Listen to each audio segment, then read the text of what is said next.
14 บังเด้อพาดอยู่เอ้ย 15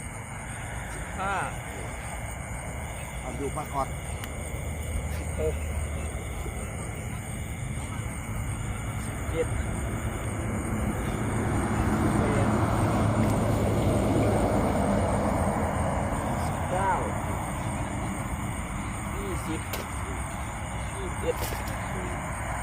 22ปลาตุย23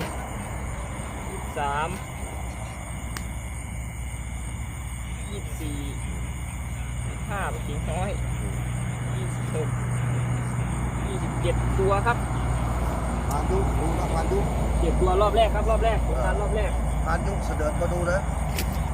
อย่ามัวแต่นอนเล่นหามหลาย ฝากถึงพานยุ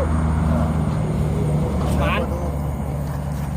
อย่ามัวแต่เล่นหามหลาย สัมผัสลูกนี้นะครับ